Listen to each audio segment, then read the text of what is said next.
Hello everyone, it's Lori with Artrageous. Welcome to our Artrageous instructional classes while we turn isolation into inspiration with a little bit of drawing. Now this class today is very exciting. Sophia is going to teach us how to draw faces. Sophia, come on over.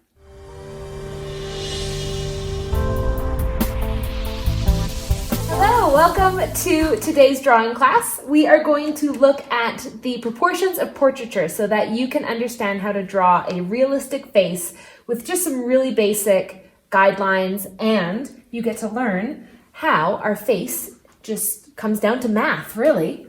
So what we're going to do first is, if you're following along, you're going to draw a circle.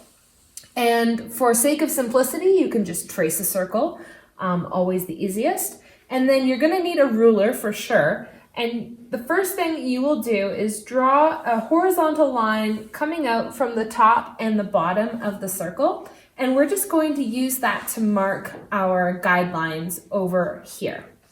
So once you have that, the first thing you want to do is measure the distance between the top and the bottom of the circle. For my circle, I've got 5 inches. So then you're going to mark the middle of the top and the bottom. So I've measured 2.5 inches, and that's what I've marked. Now the next thing you want to do is divide the top half into thirds and the bottom half into thirds. And you don't need a ruler for that part. You can sort of guesstimate it and then check it. And that looks about right. So once you've guesstimated your thirds, what you can do is just use the back of your pencil, line it up with where you have your mark, and then use your thumbnail to mark the bottom and then compare it to the other distances. So I'm satisfied with that. I'm going to make it darker so I can easily see it. And then I'm going to come down here and mark the bottom half in thirds as well. And then you can take the same measurement from the top, of course, and double check the bottom. I've got to lower this one a little bit. Okay. So once you have that, now it gets fun. So you're going to come down to this first mark at the top, and you're going to come over, and you can use your ruler if you want. You can come over to the middle of the head. You're going to draw a horizontal line here, and then we're actually going to mark the middle of this circle. So if the middle of the circle is 5 inches, there's 2.5, and I'm just going to draw a line lightly straight down the middle. Okay, we're going to use that to come back to the center of the face. The other thing you're going to mark is this bottom third marker down here, and same as above, we are going to draw a horizontal line right across the circle again. Okay, now this is going to be the top of your forehead, or where your hairline is, and this line down here is going to be the bottom of the nose. Now the other thing we want to do is we're going to connect these 2 points with a slightly rounded line. So it's coming into what will be the face, just slightly. It doesn't have to be exaggerated, but I just wanted to point that out so it's not straight up and down. Okay, now the other thing we want to do is, this isn't the width of our head, it's going to be the width of the outside of the ears. So the width of the head is, you're just going to bring it in slightly and draw that line. And since our heads are symmetrical, you do want to make it as even on both sides as you can.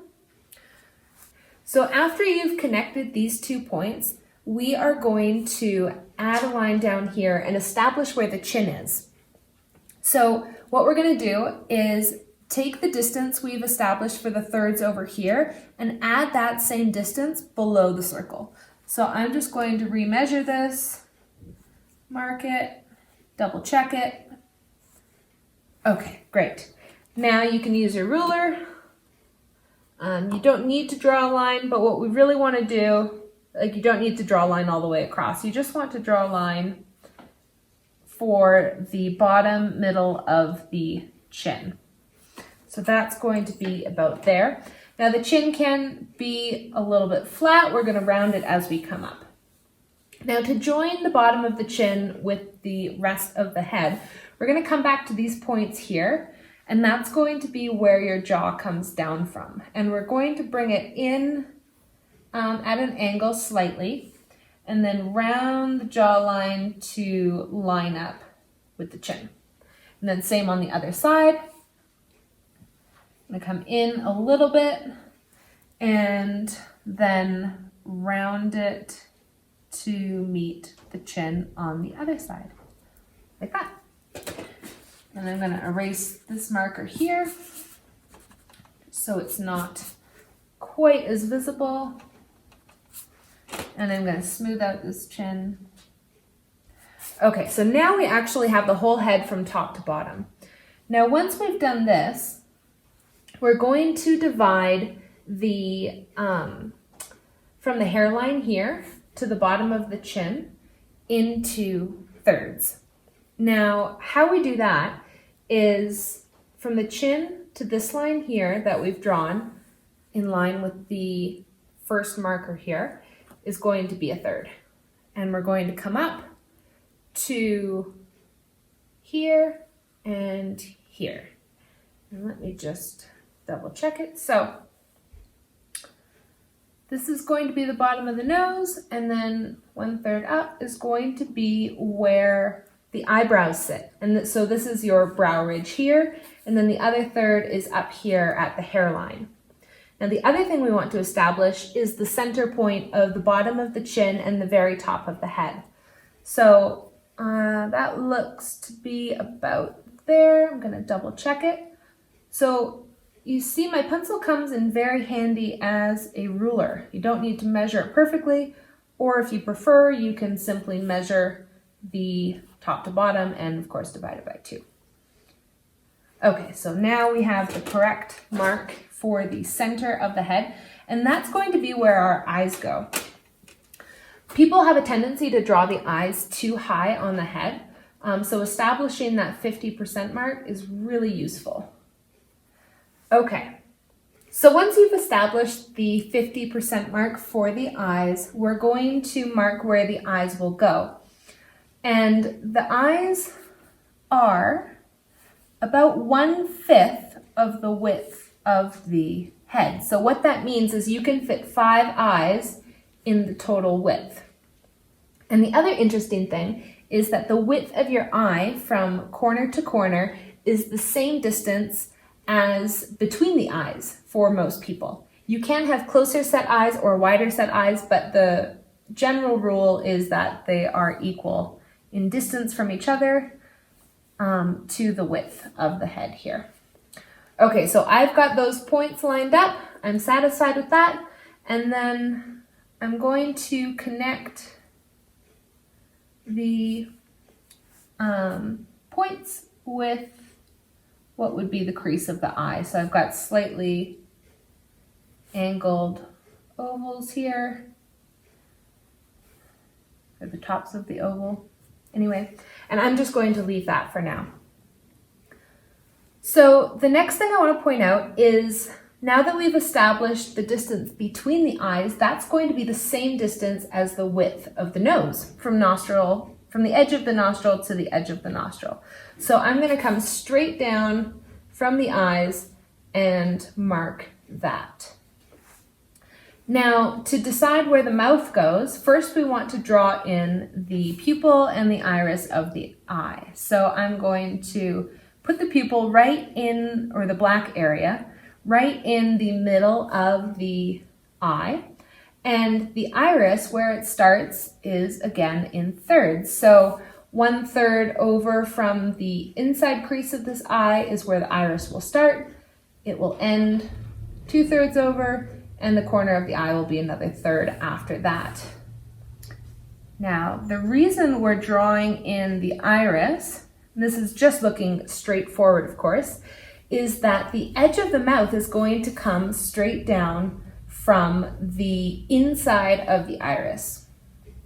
So I'm going to mark that, and I'm just drawing extremely lightly because I know I'm going to want to come back and erase this. Okay, so that's given us the width of the mouth. Now where to place it down here, there are more tricks. So this bottom of the circle that we have here is going to end up being the bottom of the lower lip.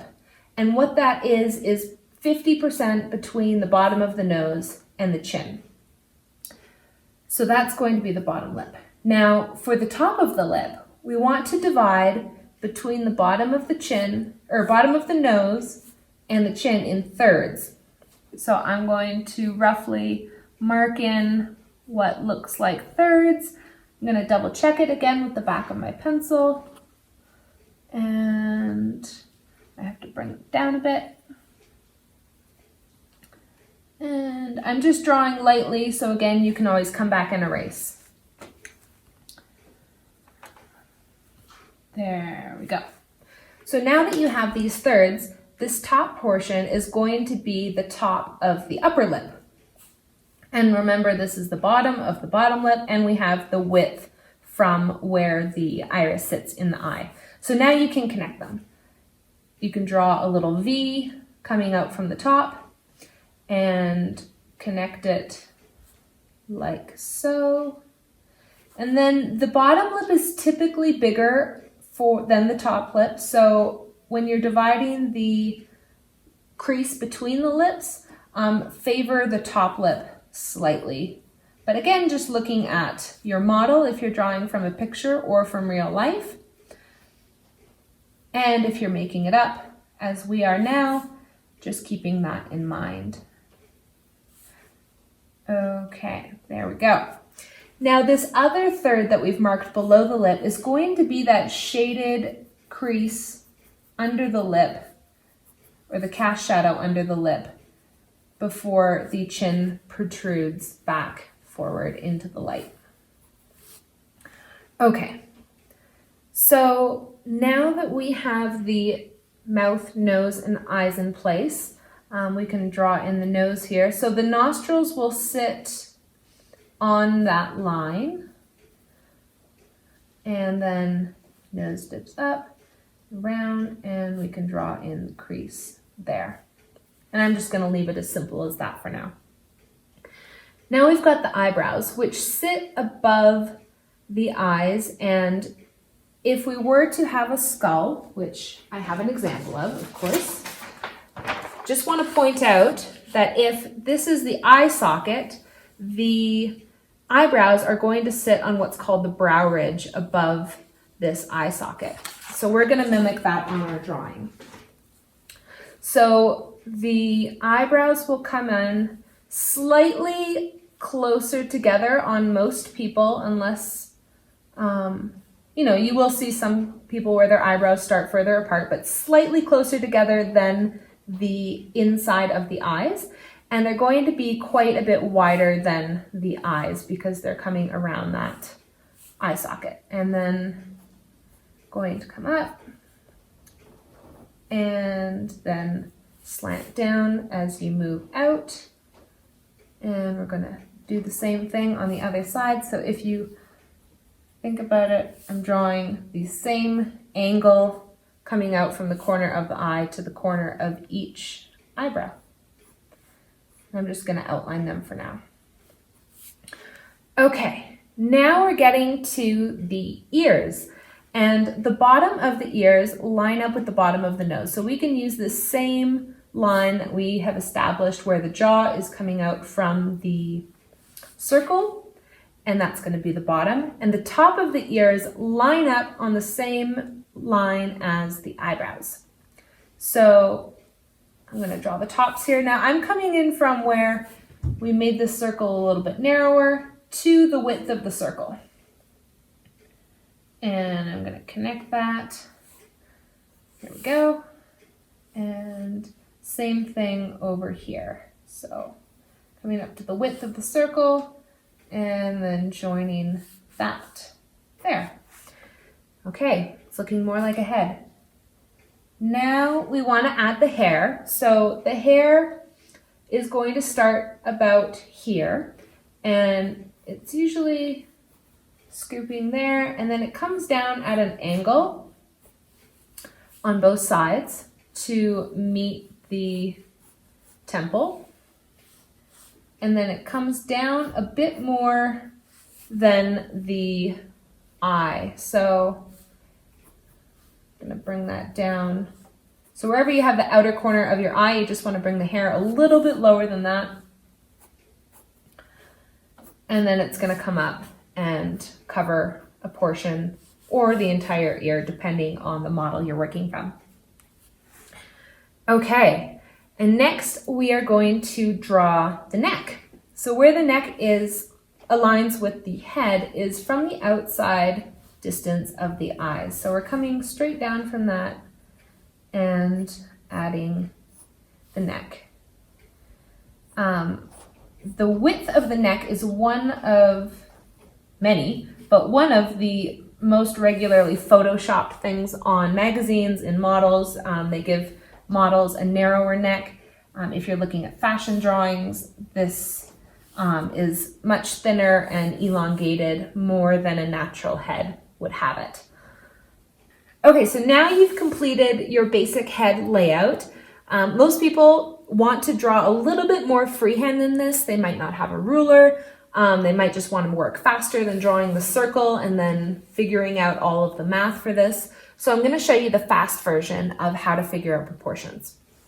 And it's basically following the same rules, but it's going to be starting by drawing what looks like an egg shape.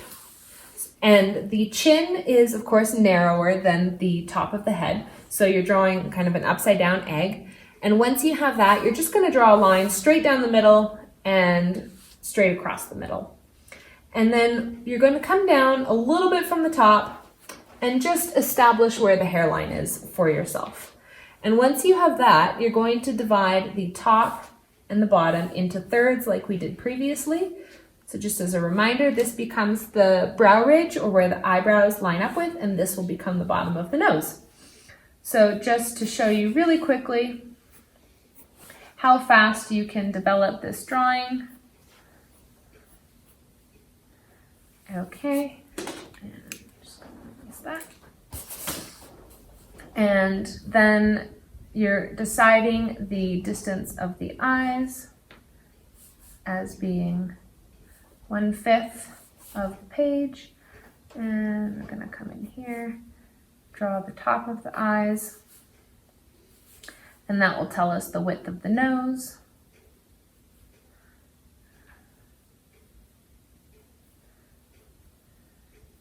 Great, and then just marking where that pupil is and the iris so that you know the width of the mouth. If somebody is smiling, you do want to make their mouth just a little bit wider. So I'm going to come down here and divide that in half, and that's going to give me the bottom lip, and then I'm going to divide it into thirds, and that's going to give me the top of the top lip and the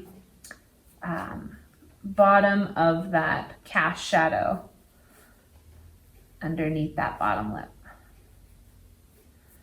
And I've left my center axis quite dark just for demonstration purposes. When you're drawing at home, you do want to make sure that that reference point is light enough to erase as you keep working and developing your drawing. Okay, and then the ears are coming out from that eyebrow mark and the bottom of the nose.